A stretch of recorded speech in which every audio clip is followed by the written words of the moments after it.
श्री शिवाय नमस्तुभ्यम। हर हर महादेव। गुरुजी पंडित प्रदीप मिश्रा जी द्वारा बताए गए उपायों को हम इस चैनल पर करके बताते हैं ताकि आपको सभी उपाय आसानी से समझ में आ सकें। हाल ही में गुरुजी की जो कथा चल रही है वो कोसी कला में है और कथा है गोपी गोपेश्वर कथा, जिसमें गुरुजी ने काफ़ी उपाय बताए हैं।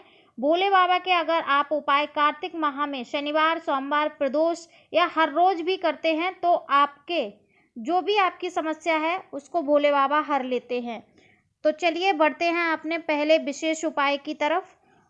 पहला जो उपाय है वो है बीमारी को लेकर। अगर आपके घर में कोई बीमार है, कई दिनों से बीमारी से जूझ रहा है और वो बीमारी दूर हटने का नाम ही नहीं ले रही है, तो आपको करना है कमल गट्टे का उपयोग।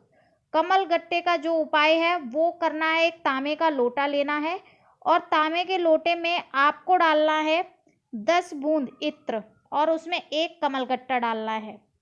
कमलगट्टा आप कोई भी पूजा की दुकान से ले सकते हैं। कमलगट्टा डाल दीजिएगा, तांबे के लोटे में जल भर लीजिए और उसमें डालिएगा 10 बूंद इत्र की। ध्यान रहे कि इत्र जो हम लगाते हैं वो नहीं, जो पूजा का इत्र होता है वो इत्र लीजिएगा, वो भी पूजा की शॉप पर मिल जाएगा आसानी से। और उस इत्र को आप बूंद बूंद करके 10 बूंद डाल दीजिएगा। पिपलेश्वर भगवान का नाम लेकर स्मरण करके आप अपनी जो भी आपकी समस्या है, बीमारी है, घर में कलेश है, उसको लेकर ध्यान में रखते हुए मनोकामना बोलनी है आपको और वो जल 10 मिनट तक छोड़ देना है। उसके बाद कमल गट्टे को निकाल कर घर पर ही रख लेना है और वो जल पीपल के पेड़ पर आपको चढ़ा देना है। ध्यान रहे 10 बजे से पहले चढ़ा दें, नहीं तो आप अगर 10 बजे से पहले नहीं चढ़ा पा रहे हैं तो 12 बजे से पहले तक चढ़ा ही दें।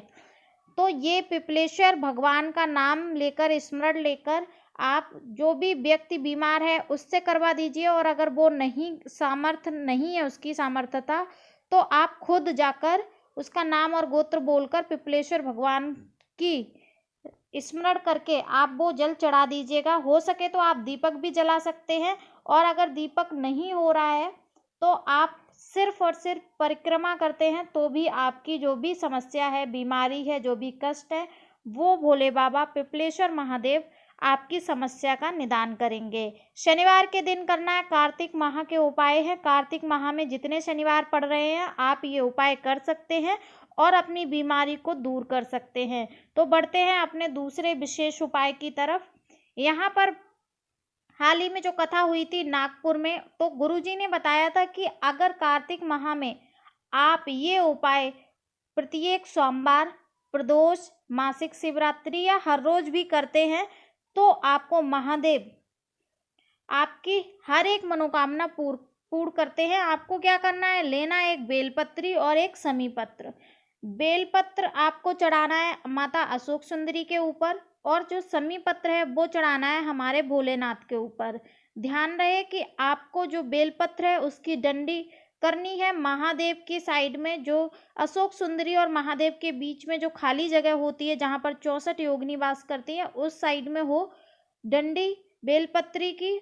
और वैसी ही डंडी आपकी महादेव पर जब समीपत्र चढ़ाएं तब भी वैसी ही डंडी होनी चाहिए, उसी साइड में डंडी होनी चाहिए।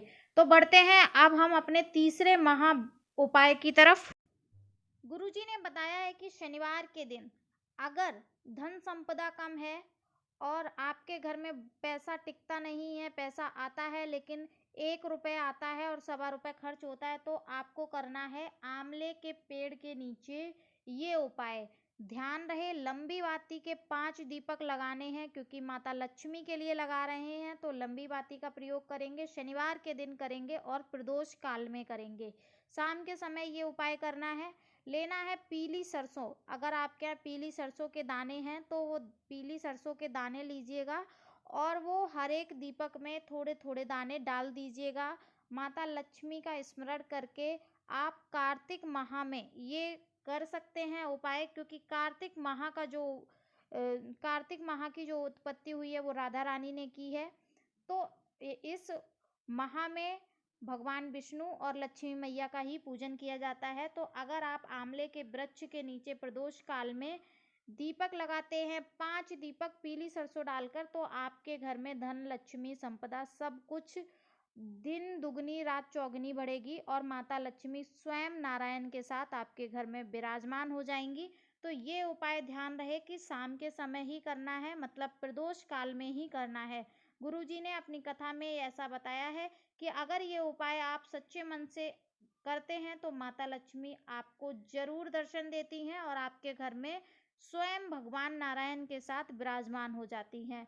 तो ये उपाय आप हर शनिवार को कर सकते हैं, लेकिन ध्यान रहे कि ये कार्तिक माह में ही ये उपाय करना है। तो चलिए बढ़ते हैं अपने अगले विशेष उपाय की तरफ। हल्दी का उपाय करना है। अगर आपके घर में किसी भी मतलब पति पत्नी का रिलेशन अच्छा नहीं है, झगड़े होते रहते हैं, यहाँ तक कि एक दूसरे की शक्ल देखना भी पसंद नहीं करते हैं, तो ये आप हल्दी का उपाय कर सकते हैं। जो हल्दी पाउडर होता है या फिर हल्दी की गांठ होती है, उसको आप पेस्ट बना लीजिएगा और अपने हाथों पर लगा लीजिएगा। और आपको क्या करना है, पीपल की छाल पर, जो पीपल की जो छाल होती है, जो तना होता है, उस पर आपको लगाना है, थाप लगाने हैं अपने हाथों से।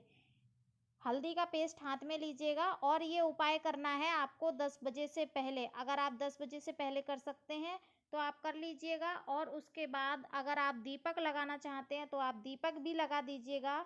और ध्यान रहे कि शनिवार के दिन ही करना है ये उपाय, हल्दी का उपाय, पति पत्नी के रिलेशन, पति पत्नी के अच्छे संबंध के लिए।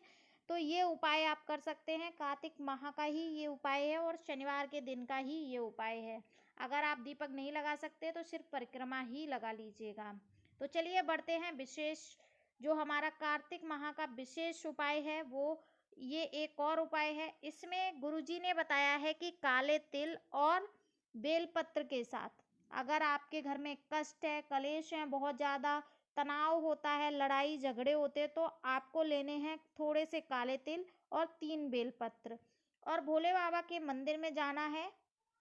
सबसे पहले आपको बैठना है उत्तर दिशा की तरफ मुंह करके और श्रम्भेश्वर भगवान जी का नाम लेकर, श्रम्भेश्वर महादेव का नाम लेकर एक बेलपत्र चढ़ानी है। उसके बाद आपको काले तिल चढ़ाने हैं अवधूतेश्वर भगवान का नाम लेकर। फिर आपको बेलपत्र चढ़ानी है और उसके बाद तिल, फिर बेलपत्र और फिर तिल, ऐसे करके 3 बार करना है। श्रम्भेश्वर भगवान का नाम लेना है जब बेलपत्र चढ़ानी है और अवधूतेश्वर भगवान का नाम लेना है जब आप काले तिल चढ़ाएंगे। प्रत्येक शनिवार को करना है। पहले बेलपत्र चढ़ाना है, उसके बाद आप तिल चढ़ाइए। फिर से सुन लीजिएगा, आपको बेलपत्र चढ़ाते समय श्रम्भेश्वर भगवान जी का नाम लेना है और काले तिल चढ़ाते समय अवधूतेश्वर भगवान जी का नाम लेना है। तो ये कुछ उपाय थे। तो गुरुजी ने जो उपाय बताए वो सभी उपाय मैंने इस वीडियो में करके बताए हैं, आपको आसानी से समझ में आएंगे और आप शनिवार के दिन ये उपाय कर सकते हैं कार्तिक माह में। वीडियो अच्छी लगी तो लाइक शेयर कमेंट जरूर करें। श्री शिवाय नमस्ते।